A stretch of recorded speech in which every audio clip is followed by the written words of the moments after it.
예수님 알아가기 시리즈 설교를 하고 있습니다. 예수님을 아는 것보다 더 고상한 일은 없는 줄 압니다. 지난 2주에 걸쳐서 예수님의 세례 받으심, 예수님의 시험 받으심을 살폈습니다. 예수님의 세례 받으심은요, 신앙생활의 시작과 과정과 끝을 보여준다 할 수 있습니다. 여러분, 예수님은 세례를 통해서 사생애에서 공생애로 전환이 이루어졌죠. 우리도 예수 믿으면 나를 위해 살던 삶이 주를 위한 삶으로 전환이 일어납니다. 그게 신앙생활의 출발이죠. 그렇게 출발된 신앙생활은 십자가의 삶으로 이어집니다. 십자가의 길을 걷는 것, 그게 신앙생활의 과정이라 할 수 있습니다. 신앙생활은 꽃길을 걷는 게 아닙니다. 주님이 주신 사명을 붙들고 십자가의 길을 걷는 것이 신앙생활의 전 과정이라 할 수 있습니다. 신앙생활의 끝이 뭘까요? 영광이죠. 영광. 여러분, 십자가의 길, 고난의 길의 끝은 영광이 기다리고 있습니다. 예수님이 십자가에서 못 박혀 죽으신 이후에 부활의 영광이 있었잖아요. 우리도 마찬가지로 주님이 짊어준 십자가를 지고 나아갈 때 성도의 삶의 끝에는 늘 영광이 기다리고 있습니다. 백성이 가는 길은 하늘이 늘 열려 있고요. 그리고 하나님과 교통함이 있고 성령이 임하고 하나님의 음성이 있습니다. 그 길 끝에 천국이 이어져 있는 것이죠. 지난주에 시험 받으심 살폈는데요, 신앙의 길에 들어섰을 때 시험은 우리를 늘 기다리고 있습니다. 시험 피할 수 없습니다. 예수님이 세례 받으신 직후 곧바로 성령에 이끌려서 광야로 시험 받으러 가셨죠. 신앙생활은 시험의 연속이다 라고 생각하시면 돼요. 그래서 시험이 올 때 하나님 땡큐라고 그랬죠. 감사합니다. 왜? 그 시험 통해서 내 믿음이 더욱더 보석처럼 빛나는 믿음 되기 때문에 그렇습니다. 여러분, 시험을 받을 때 늘 기억하세요. 사탄이 우리를 시험하지만 사탄의 시험은 하나님의 통제 안에 있다는 것을 꼭 기억하세요. 성령에게 이끌려 받은 시험이었다는 것을 기억하시기 바랍니다. 오늘 우리가 4장 읽었습니다. 4장 12절부터 읽었는데요, 지난주가 11절까지 말씀이었습니다. 그러니까 예수님의 세례 받으심, 시험 받으심 다음에 이어진 내용이에요. 예수님의 그 이후의 행적이 나와 있는데 12절부터 4장 끝 25절까지를 보시면 예수님이 공생의 3년 동안에 행하실 일에 대한 청사진이 나와 있어요. 예수님이 이 땅에서 오신 이유가 뭘까? 무슨 일 하러 오셨는가? 잘 소개해주고 있습니다. 예수님의 사역의 청사진이 담긴 이 본문 말씀은 성도의 삶의 청사진과 같아요. 성도가 어떤 삶을 살아야 되는가? 그 해답을 발견하는 시간 되기를 원합니다. 자, 오늘 본문 첫 번째로 주시는 메시지가 뭔가? 첫째는요, 이것입니다. 마태가 오늘 예수님의 사역을 통해 주시는 메시지는 어둠에 있지 말고 빛 가운데 나아오라 라는 것이에요. 어둠에 있지 말고 빛 가운데 나아오라. 여러분, 12절을 잠깐 볼까요? 12절 보시면 예수께서 요한이 잡혔다는 소식을 들어요. 그리고 갈릴리로 물러가십니다. 지금 예수님이 요단가는 그 유대 쪽에 있는 거거든요. 예루살렘 근처. 근데 거기 있다가 저 북쪽 지방으로 가세요. 갈릴리로. 거기 예수님 고향이죠. 태어난 곳은 베들레헴이지만 13절 보세요. 나사렛 그 고향인데 거길 또 떠나요. 나사렛은 갈릴리 곧 지방인데 거기서 스불론 납달리 지경 해변에 있는 가버나움이라는 곳으로 이주하고 거기서 사십니다. 여러분, 이 가버나움에 예수님이 이주하고 거기서 사는 것을 가리켜서 14절 그 다음 절에 뭐라고 말씀하냐면 이것은 구약의 이사야 선지자를 통하여 하신 말씀을 이루려고 하는 거다라고 말씀하고 있어요. 그러면 이사야 선지자가 도대체 무슨 말씀을 했는가? 구약 이사야 9장 1절과 2절의 말씀인데 그게 오늘 본문 15절 16절이에요. 15, 16절을 한번 같이 읽어보도록 하겠습니다. 시작. 스불론 땅과 납달리 땅과 요단강 저편 해변 길과 이방의 갈릴리여, 흑암에 앉은 백성이 큰 빛을 보았고 사망의 땅과 그늘에 앉은 자들에게 빛이 빛이었도다 하였느니라. 아멘. 여러분, 지금 예수님이 어느 땅으로 가셨어요? 스불론 땅, 납달리 땅, 갈릴리. 근데 그게 이방의 지역이래요. 이방.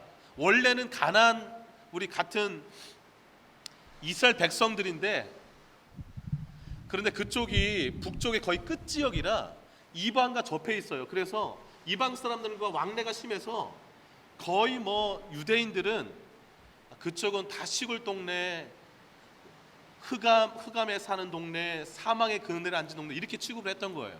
거기는 그 동네는 선지자도 나오지 않는 동네 이렇게 취급받았던 그곳에 지금 주님이 가셨어요.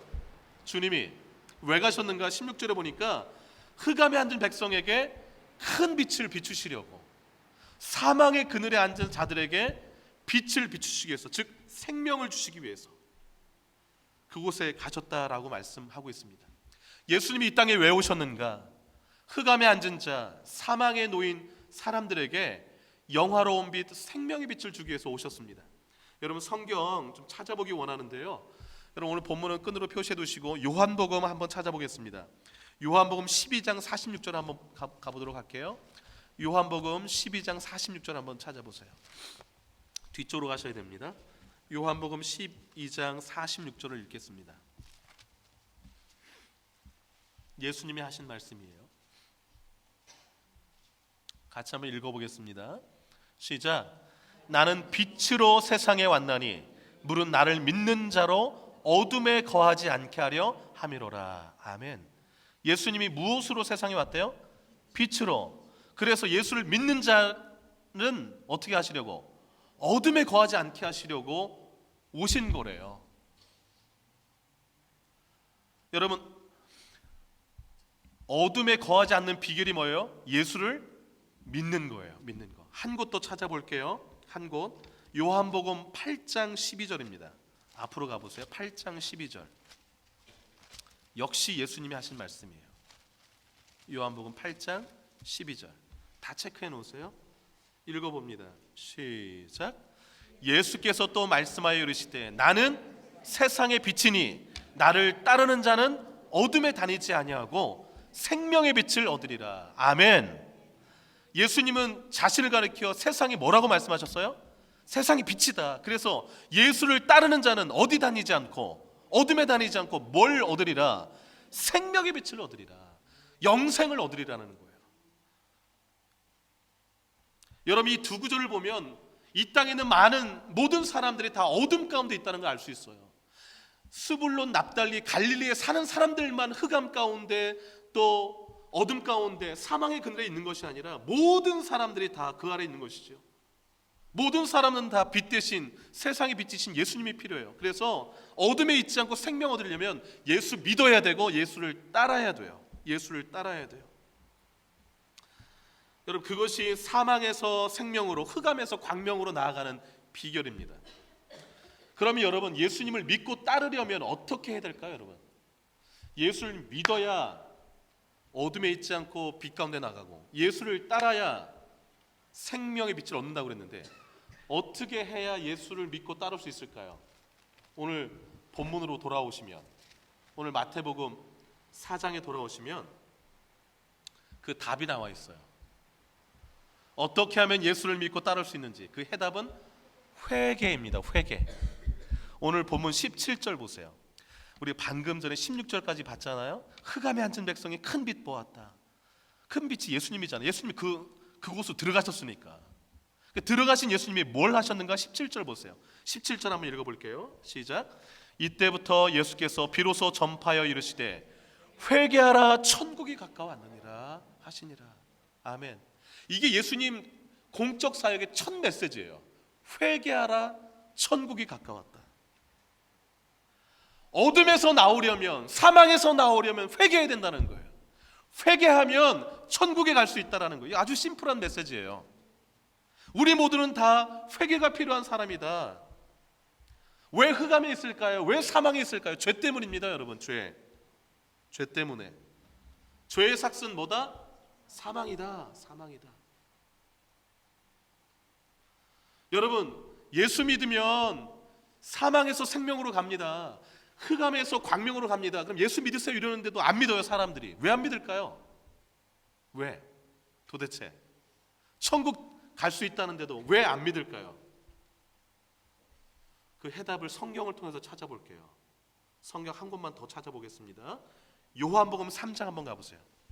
아까 요한복음 3장 19절 한번 보세요. 요한복음 3장 19절.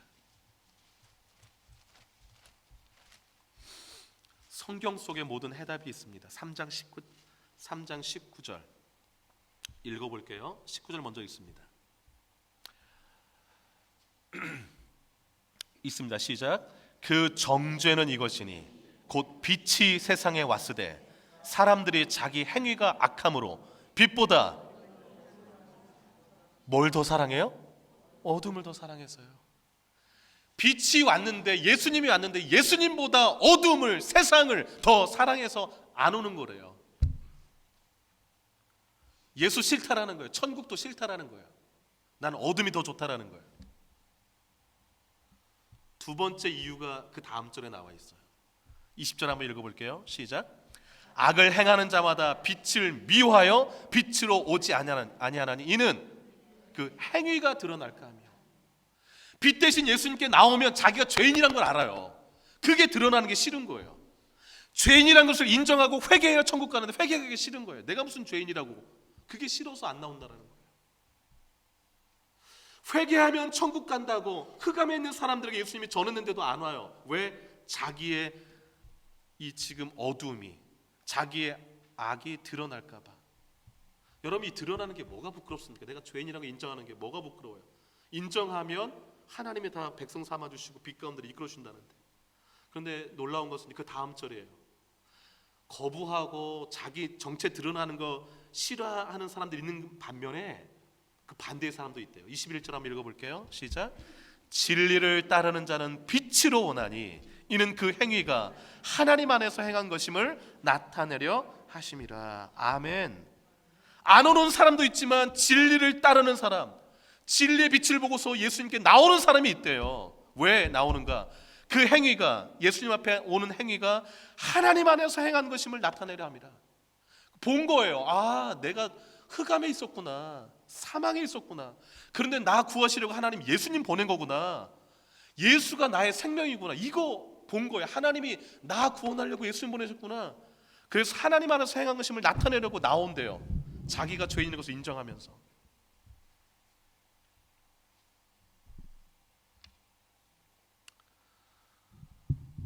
예수님이 이 땅에 왜 오셨는가? 사망의 그늘에 있는 사람, 흑암에 있는 사람들 빛 가운데로 이끌고 생명 주시려고 오셨어요. 그런데 딱 둘로 나눠져요.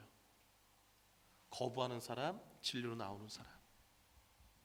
여러분 3장 펼쳤으니까 너무 유명한 구절, 바로 윗구절들 한번 읽어보고 다음으로 넘어갈게요. 여러분 16절, 17, 18절 한번 읽어볼게요. 너무 유명한 구절이죠. 요한복음 3장 16절부터 18절까지 시작. 하나님이 세상을 이처럼 사랑하사 독생자를 주셨으니 이는 그를 믿는 자마다 멸망치 않고 영생을 얻게 하려 하심이라. 하나님이 그 아들을 세상에 보내신 것은 세상을 심판하려 하심이 아니요 그로 말미암아 세상이 구원을 받게 하려 하심이라. 그를 믿는 자는 심판을 받지 아니하는 것이요 믿지 아니하는 자는 하나님의 독생자의 이름을 믿지 아니하므로 벌써 심판을 받은 것이니라. 아멘. 이게 하나님이 우리를 행하신 일, 이게 얼마나 가슴 벅차는 일입니까? 이걸 나타나는 게 뭐가 그리 자존심 상하는 일이라고. 예수님 당시에요, 본인이 흑암에 있다고, 사망에 있다고 인정한 세리들, 죄인들, 창녀들이 예수님께 나왔어요. 예수님, 저는 죄인입니다. 세상 사람 손가락질하는데 그 죄인 저 맞습니다. 이런 사람들은 다 예수님께 나와서 생명 얻었어요. 구원받았어요. 그런데 종교 지도자들, 내가 무슨 죄인이야, 나같이 의로운 사람 있으면 나와보라고 하는 사람들이 예수님께 나오지 않았어요. 그 사람들을 가르쳐 예수님이 배나 더 지옥 백성 되게 하고, 다른 사람들 자기도 지옥문 앞에서 천국문 앞에 천국 못 들어가게 하는 사람들이라고, 또 지옥이 기다리고 있다고 말씀하셨어요. 여러분 어거스틴 아시죠? 유명한 어거스틴 이런 말 했습니다. 이 땅에 두 종류의 죄인이 있다. 자기가 죄인인 걸 아는 죄인과 자기가 죄인인 걸 모르는 죄인이 있다. 똑같이 다 죄인인데 죄인인 걸 아는 죄인과 모르는 죄인 둘밖에 없다라는 거예요. 여러분 우리가 왜 흑암 가운데 사는가를 생각해 보세요. 죄 때문입니다. 죄 때문에 서로 물고 뜯고 상처 주고 울고 불고 가슴 치고 하는 것 아닙니까? 왜 죽습니까? 모든 사람이. 성경은 죄 때문에 죽는다고 그래요. 예수가 이 땅에 왜 오셨는가? 우리를 사망에서 건지시려고, 생명 주시려고 오신 거예요. 오늘 예수님의 이제 세례받고 시험받고 나서 첫 장면이 바로 이거예요. 예수님은 이제 앞으로 3년 동안 십자가 지고 앞으로 어떤 사역하시는가? 어둠에 있는 사람들을 빛으로 인도하는 일을 하실 것이라는 거예요. 우리가 이 일을 감당해야 하는 줄 압니다. 미국 시카고에 해몬드 제일 침례교회라는 교회가 있는데, 이 침례교회의 특징이 뭐냐면 이 강대상 설교단 앞에 방탄유리가 있대요.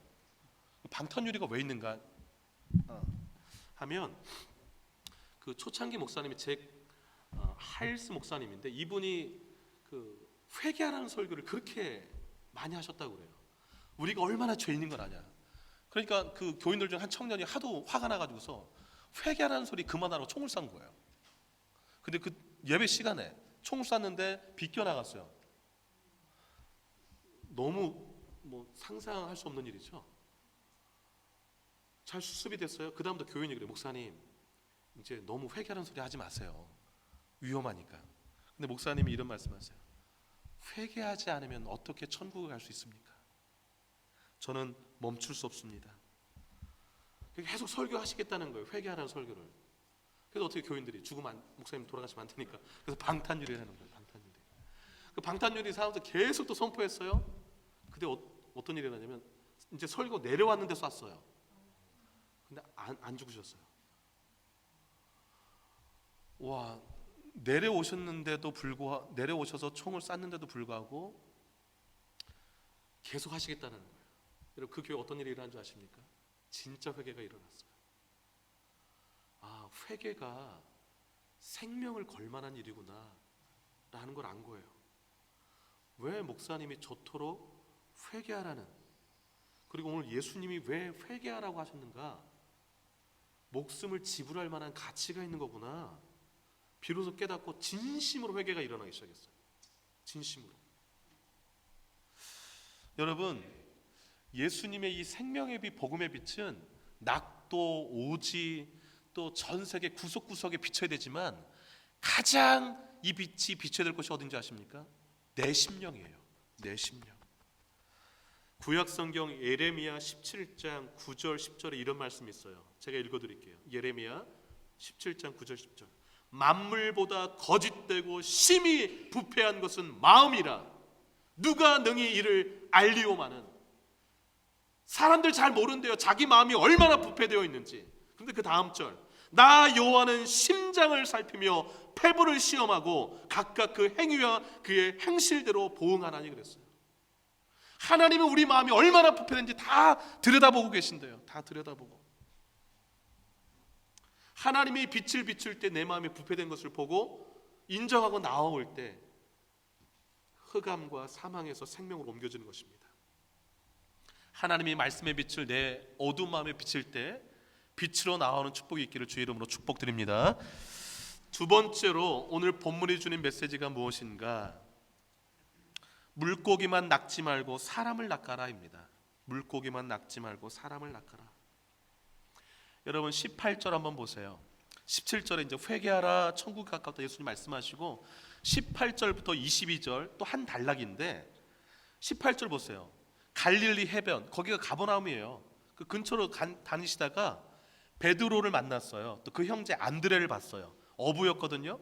금을 던졌어요. 바다. 이 바다는 갈릴리 바다를 가리켜요. 그 두 형제가 갈릴리 바다에서 금을 던지고 고기 잡는 거 보시고서 19절 말씀하셨어요. 19절 한번 읽어볼게요. 시작. 말씀하시되 나를 따라오라. 내가 너희를 사람을 낚는 어부가 되게 하리라 하시니. 아멘. 무엇을 낚는 어부가 되게 해주시겠다고요? 사람을 낚는 어부. 그런데 놀라운 것은 그 다음 절 보세요. 그들이 곧 그물을 버려두고 예수를 따르니라 그랬어요. 근데 조금 21절 좀 더 가시다가 또 한 형제 둘을 봤어요. 야고보와 요한. 두 형제도 그 어부였어요. 근데 21절 보니까 배에서 그물을 깃고 있었어요. 그물이 좀 찢어졌는 것 같아요. 그물을 깃고 있는 걸 보시더니 22절에 21절 끝에 또 그들을 불렀어요. 그랬더니 22절 한번 읽어볼게요. 22절 시작. 그들이 곧 배와 아버지를 버려두고 예수를 따르니라. 아멘. 여러분 이 20절과 22절 거의 똑같은 말씀이에요.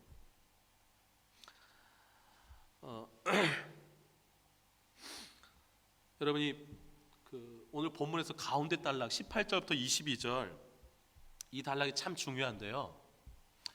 흑암에 있던 사람이 생명의 빛 가운데로 나아오면 그 사람은 어떤 삶을 살아야 되는가를 보여주고 있어요. 흑암에 있다가 생명으로 나오면 계속 물고기 잡는 삶이 아니라 이제 어떤 삶으로 바뀌어야 된다는 거예요? 사람을 낚는 삶으로 바뀌어져야 된다는 걸 보여주고 있어요. 20절과 22절 보시라고 그랬죠? 그 두 형제들이 똑같이 반응했어요. 예수님께 그물을 버려두고 곧 그물 버려두고 예수를 따르니라. 야고보와 요한도 똑같았어요. 여기 버려두고 라는 말씀에서 특별히 22절 아버지를 버려두고, 이게 좀 마음이 약간 걸리실 거예요. 왜 어떻게 아버지를 버려두고 예수를 쫓아가나?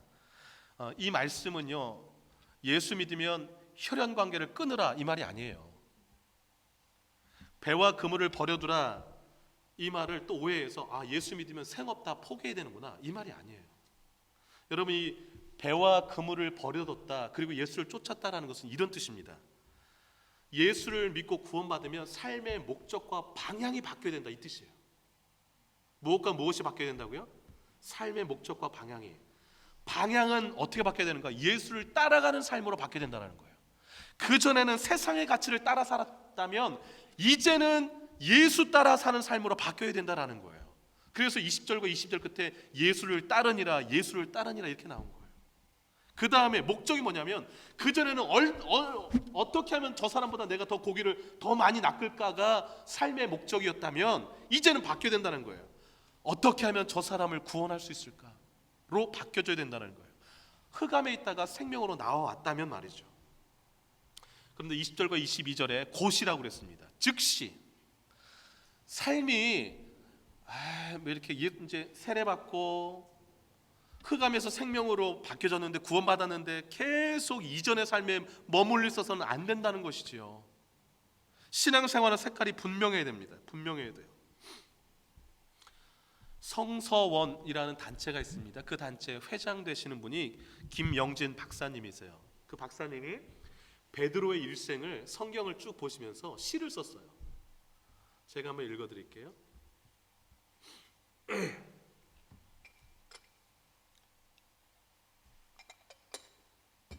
깊고 기운 낡은 그물처럼 고달픈 어부의 삶이 출렁이는 갈릴리 바닷가.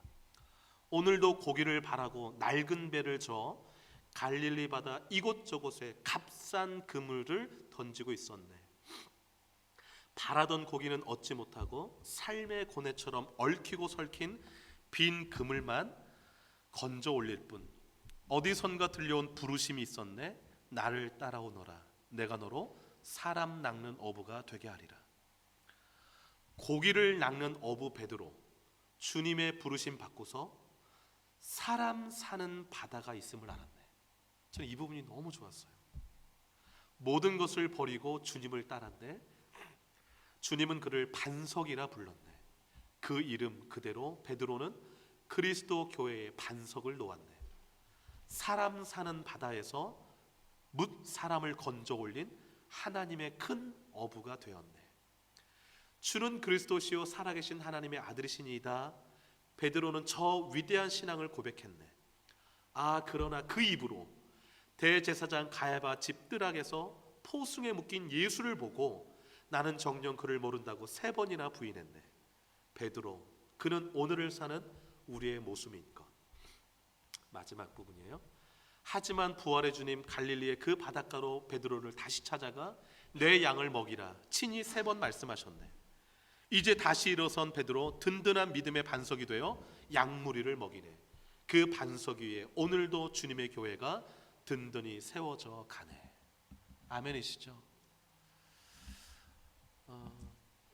저는 이 시 중에서 아까 제가 언급했던 예수님의 부르심을 받고서 사람 사는 바다가 있다는 것을 알았네 라는 이 표현이 저는 얼마나 좋은지 몰라요. 여러분, 우리가 이 세상을 살아가는데 이 세상이 물고기만 낚는 세상이라고 생각하며 사는 사람이 거의 대부분이에요. 어떻게 하면 더 많은 물고기를 낚을 수 있을까? 그런데 예수님의 부르심을 받으면요, 내가 구원받고 나면 이 땅의 삶은 물고기 낚는 삶이 전부가 아니구나, 건질 사람이 많구나라는 게 보이는 것이죠. 내가 구원받고 나면 예수의 부르심 가운데 그게 보이기 시작하는 것이죠. 그래서 예수님이 제자들을, 그 물고기 낚는 제자들 둘 형제를 부르면서 이제 내가 너희를 사람 낚는 어부가 되게 하겠다라고 하신 거예요. 주님은 나의 최고봉이라는 책을 쓴 오스왈드 챔버스, 유명하죠. 이분 이런 말을 했습니다. 사람 낚는 어부가 아니라면 그는 수상한 기독교인이다. 공감되실 거예요. 그가 또 이런 말을 했습니다. 성령 세례의 목적은 기적을 낳는 기이한 신자가 되는 것이 아니라 예수의 증인이 되는 것이다.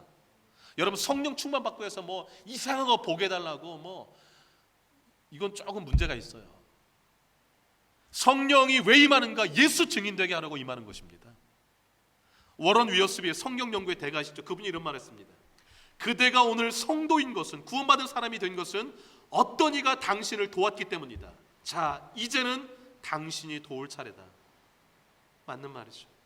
C.S. 루이스, 냉철한 기독교 저술가, 그가 이런 말을 했습니다. 한 영혼의 구원은 아름다운 시편의 암송이나 화려한 교리의 보존보다 낫다. 전적으로 동감해요. 시편을 수많이 암송하고 교리들을 막 하나도 틀리지 않게 다 꿰고 있지만 한 번도 영혼을 구원해 본 일이 없다. 전도해서 구원해 본 일이 없다. 이건 문제가 있는 거예요. 여러분, 인생을 다 산 후에 서로 이제 결산하는데, 너 물고기 몇 마리 잡았어? 나 이만큼 잡았는데. 얼마나 우스운 일일까요? 너 얼마 벌었어? 빌딩 몇 채 가지고 있어? 어디까지 올라가 봤어? 얼마나 우스운 일일까요? 인생 다 산 후에 내가 물고기 조금 잡았다고 후회할 사람이 있을까요? 많이 잡았다고 헛되지 않았다고 말할 사람이 있을까요? 우리 인생이 물고기만 잡는 인생이라면 얼마나 초라하겠습니까? 오늘 예수님은요, 제자들을 부르시면서 우리가 어떤 삶을 살았는지 명확하게 청사진을 그려줬어요. 물고기만 낚지 말고 사람을 낚거라. 그게 흑암에서 빛 가운데 나온 사람의 삶이다 말씀하고 있습니다. 물고기만 낚는 인생 되지 마시고 사람을 낚는 인생 되시기를 주의 이름으로 축복합니다. 세 번째, 오늘 본문이 주는 메시지가 무엇일까요? 킬링이 아닌 힐링의 삶을 살아라입니다. 무엇이 아닌 무엇이라고요? 킬링이 아닌 힐링의 삶. 여러분 23절을 보세요. 자, 그럼 사람을 낚으려면 예수님은 그럼 어떤 일을 하셨는가? 23절에 다 나와 있어요. 23절 한번 같이 읽어볼게요. 시작. 예수께서 온 갈릴리에 두루 다니사 그들의 회당에서 가르치시며 천국 복음을 전파하시며 백성 중에 모든 병과 모든 약한 것을 고치시니. 세 동사를 기억하세요. 가르치시며 전파하시며 고치시니. 예수님의 3대 사역, teaching, preaching, healing. NIV 성경의 맨 마지막에 고치시니, 힐링 나와 있어요. 교회가 힘쓸 일 세 가지가 이것입니다. 가르치는 일, 전파하는 일, 고치는 일. 성도들이 사람 낚으면서 할 일이 바로 이거예요. 부지런히 말씀 가르쳐야 돼요. 부지런히 복음 전파해야 돼요. 부지런히 모든 병든 자, 약한 자 고쳐줘야 돼요. 내가 흑암에서 생명으로 나아오고 사람 낚는 어부의 삶을 살기로 했다면 만나는 모든 사람 힐링 시켜줘야 돼. 힐링. 예수님은 가는 곳마다 힐링이 일어났어요. 24절도 보세요. 각종 병자들이 다 예수님께 나와서 고침을 받았잖아요. 여러분 마태복음 7장, 오늘 지금 우리 4장이잖아요. 7장에 보면 이런 말씀이 나와요. 그 사람이 어떤 사람인지는 열매로 알 수 있다. 좋은 나무마다 좋은 아름다운 열매 맺는다. 그런데 못된 나무는 나쁜 열매 맺는다 그래요. 내가 건강한 신앙을 가진 사람인지 어떻게 알 수 있는가? 내가 다른 사람에게 힐링을 주면 내가 건강한 사람인 거예요. 내가 어떤 사람하고 같이 있는데 그 사람이랑 조금만 같이 있어도 내 마음이 막 힐링이 돼요. 그러니까 너무 좋아. 그건 건강한 신앙을 가진 사람이에요. 예수님처럼 사는 사람이에요. 그런데 어떤 사람이랑 같이 있는데 마음이 불편해요. 어두워져요. 화가 나고 없던 짜증도 막 올라오고. 그럼 그 사람은 병든 신앙의 소유자예요. 그 사람은 같이 하면 안 돼요. 멀리 하셔야 돼요. 여러분 오늘 지금 바로 윗절 18절로 22절에 베드로, 안드레, 야고보, 요한을 왜 부르셨을까요? 23절 이 세 가지 사역 동참시키려고 데리고 다니면서 가르치고 전파하고 고치는 것을 직접 보여주고 이렇게 살라고 부르신 거예요. 제자로. 여러분 특별히 23절에서 힐링을 좀 주목해보고 싶어요. 고치신이라는 말, 힐링. 얼마나 많은 사람이 힐링이 필요한지 몰라요. 24절에 그 고통당하는 사람, 모든 병든 자의 모습 한번 보세요. 저마다 보세요. 이 병, 저 병, 마음의 병, 상처 온갖 많이 있잖아요. 힐링이 얼마나 필요해요. 그런데 여러분 주목하시기 바랍니다. 어디에서 힐링이 나타나는가 이걸 주목해 보세요. 고치시고가 맨 먼저 나오지 않아요. 제일 먼저가 뭐가 나와요? 가르치시며, 두 번째는 전파하시며, 맨 마지막에 뭐예요? 그게 힐링이에요. 힐링은 어디서 오는가? 말씀이 진리가 선포되는 곳에, 복음이 전파되는 곳에 힐링은 따라오는 거예요. 힐링은 진리가 없는데, 말씀이 없는데 내 안에 힐링이 있다 천만에요. 그건 거짓 치유예요. 거짓, 순간적인 치유, 가짜 치유. 그럼 힐링은 누가 줄 수 있는가? 힐링을 경험한 사람이 줄 수 있어요. 여러분 오늘 본문 자세히 보실까요? 24절 보세요. 24절에 뭐라고 말씀하냐면 그의 소문이, 예수의 소문이죠, 온 수리아에 퍼진지라. 어떤 소문? 모든 병과 모든 약한 것을 고치셨다는 소문이 퍼진 거예요. 그러자 사람들이 그랬어요. 모든 앓는 자, 병 걸려서 고통당하는 자, 귀신 들린 자, 간질하는 자, 중풍병자들을 데려오니 그랬어요. 어떤 사람이 데려왔을까요? 고치는 거 직접 보거나 자기가 경험했거나, 야 내가 예수에 갔더니 날 고쳐주시더라, 가자. 힐링을 경험한 사람들, 힐링을 목격한 사람들이 데려가는 거예요. 데려온 사람들은 다 고치시더라 그랬어요. 그리고 25절 보세요. 갈릴리와 데가볼리와 예루살렘과 유대와 요단 강 건너편에서 수많은 무리가 따르니라 그랬습니다. 이것이 주님이 우리에게 바라시는 모습 아닐까요? 세례받았다면, 시험을 통과했다면 오늘 본문의 이 모습이 우리 가운데 나타나야 돼요. 더 이상 어둠에 살면 안 되고요. 어디로 나와야 되나요? 빛으로. 물고기만 낚는데 내 온 시간과 정력을 투자할 것이 아니라, 아, 이 세상이 사람 사는 바다구나. 사람을 낚는 쪽으로 방향이 바뀌어져야 돼요. 목적이. 그리고 그 수많은 사람들에게 말씀을 가르쳐주고 전파하면서 힐링을 해줘야 돼요. 고쳐줘야 됩니다. 여러분과 저의 삶이 이러한 삶이 되시기를 주의 이름으로 축복합니다. 기도할게요. 두 눈을 좀 감아보시기 바랍니다. 나는 지금 어디에 있습니까? 빛에 있습니까? 아니면 여전히 어둠 가운데 있습니까? 나는 무엇을 낚는 재미로 살고 있나요? 나는 힐링을 주는 사람입니까? 아니면 가는 곳마다 킬링시키는 사람입니까? 주님 앞에 회개도 하고 내 삶을 주님께 온전히 붙들어 달라고 맡기기도 하면서 기도하겠습니다. 기도합니다. 아버지, 제발 이제 어둠 가운데 더 이상 머물러 있지 말게 하소서. 내가 죄인이라는 것을, 내가 사망 아래 있다는 것을 인정하고 빛이 비추일 때에 그 빛 앞으로 나오게 하소서. 하나님의 행하신 일이라는 것을 나타내기 위해서 과감히 나오게 하소서. 하나님이 나 구원하시려고 예수 보내셨다. 생명의 그 되신 예수를 보내셨다. 그 예수 믿고 나오게 하소서. 회개하고 하나님께 나오고 주님 앞에 나오게 하소서. 아버지, 나를 만나지 회개하지 아니하고 어찌 하나님 아버지, 사람 사는 바다에서 비로소 발견하게 될 때 예수의 그 음성이 없었다면 나를 떠나고 내가 이제 너를 사랑하는 너를 어떻게 하고, 주님 부르실 때에 주님 앞에 내 몸과 무엇이 있을까? 아버지 하나님,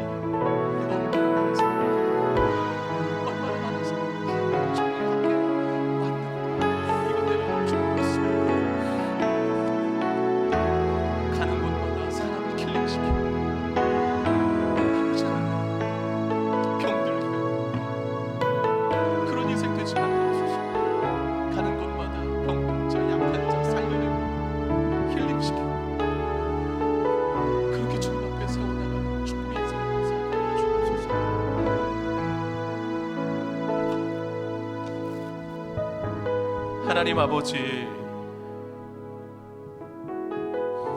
어둠 가운데 있던 저희들을 빛으로 인도하여 주시는 애 감사드립니다.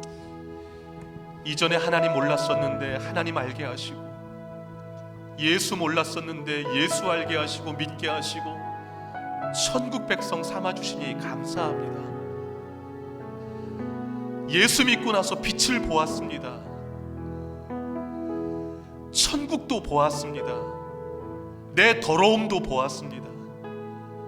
하나님 아버지, 빛을 본 이상, 생명 얻은 이상 다시는 어둠 가운데 더 머물러 있지 말게 하여 주옵소서.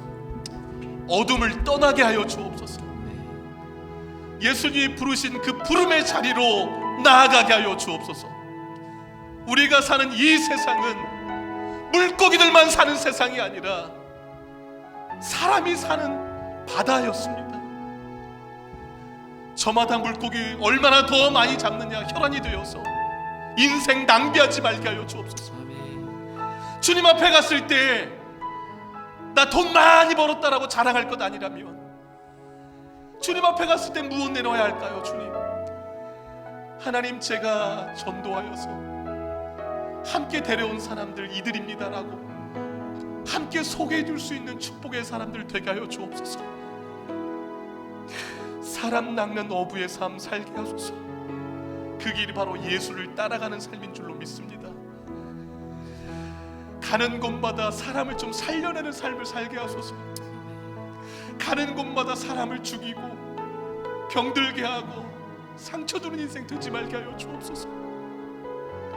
예수님은 가는 곳마다 사람을 살려내셨고 진리를 알게 하셨고 천국의 복음을 전파해 주셨습니다. 우리가 그렇게 살게 하여 주옵소서.